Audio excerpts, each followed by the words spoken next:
everyone, and welcome to the Business.com video module series. Today we'll be talking about public relations campaigns and going over their overview and ways to create a successful PR campaign.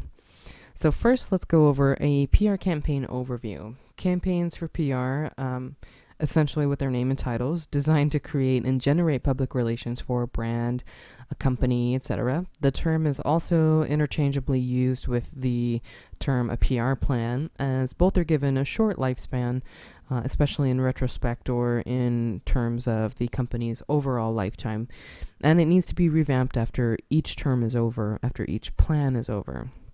So we also have a video on the components of a PR campaign and a PR plan in a different video, so if you're interested in how to create one, please check out that other video. It should be titled PR Campaign Components. That way we'll go in depth on each area for the campaign and also include what goes into each section. So here we'll be just talking about how to create that successful PR campaign just in a more theoretical sense. So first, you want to start off on the right foot. This means doing your homework. Do your research, get to know your target market, understand your competition in the industry, and know how to approach your target market based on all of those things that you've done research on.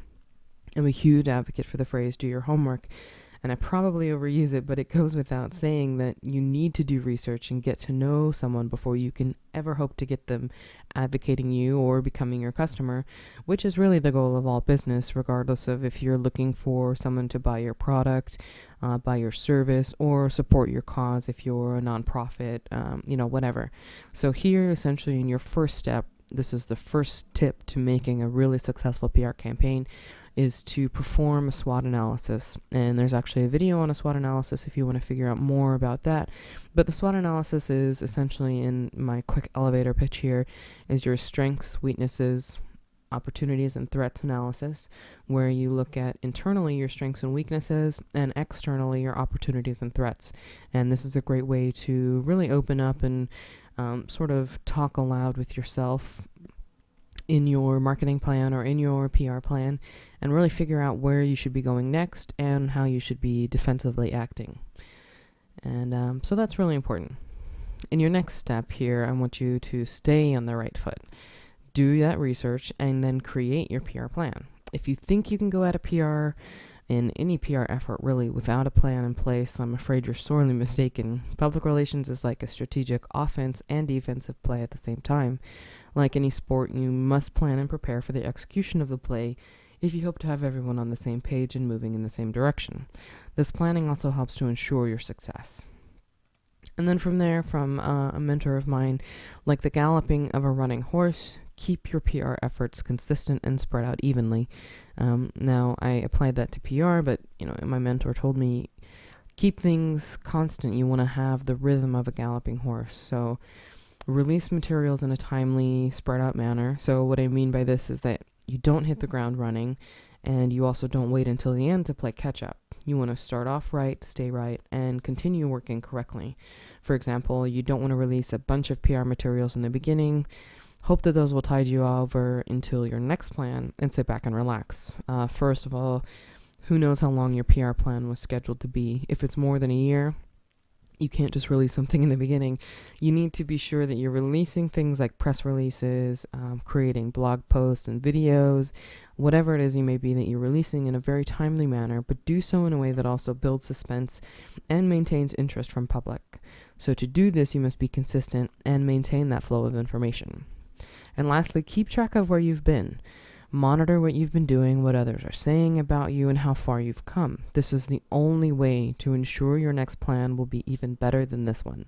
So create measures of success in the beginning so that you can evaluate if you were successful or not in the end. This is also a good way to see if you have been challenging yourselves enough in terms of what you were able to accomplish, or if you were challenging yourselves too much if you were unable to meet any of your goals. This is also a great way to monitor your progress as you go along, so create those standards and create those measurements of success as you create the PR plan so that you can keep a good eye on how you're doing. And this will also allow everyone else to know how you're going to be evaluating the plan in the end so that they know how to track results and how to monitor things as they go along as well. If you are unsuccessful because of monetary constraints, for example, you can use this information to market yourselves to your client or your company and use it as evidence to really back your request for more funds if that was something you've asked for. And if you were really successful in your plan, also use that to show your efforts and that your department needs to be in the next year's budget and, the next year after that and so on. So really tracking your success is the best way to market yourself and to really be your best advocate for continuing on and doing more PR efforts in the future. Last thing here, just a quick tip. Remember that the most important thing about PR campaigns is that you do your research, you do your design, you follow the PR plan outline. Doesn't have to be to a T, but ensure that you include everything and be sure that things are well thought out. So, if you have a tactic that you want to employ like social media, be sure it has a reason behind it, a strategy. Why are you using, social media? Make sure that you explain that and that your plan is targeted and really relevant to the time and to what your consumers are looking for.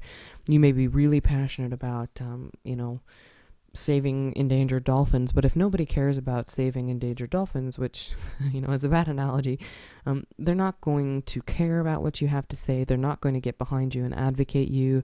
They're not going to be your loyal customer or loyal supporter. So involve them in some way or another by offering something that they are interested in or something that can really involve them. They want to know, why is this happening to me and why is it important to me if it is happening? So that sort of wraps up successful PR campaigns. This was a quick introduction here.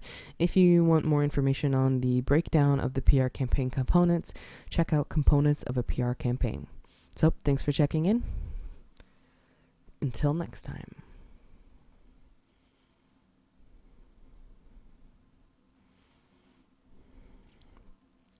Sorry. Charlie, you can cut that part out. I'm going to reread this script here.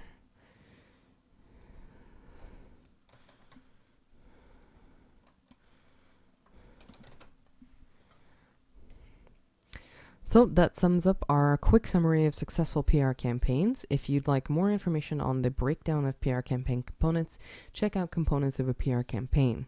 So thank you for watching this businesstraining.com video module. If you enjoyed it, to learn more about the training and certification programs we offer, please visit our homepage at businesstraining.com.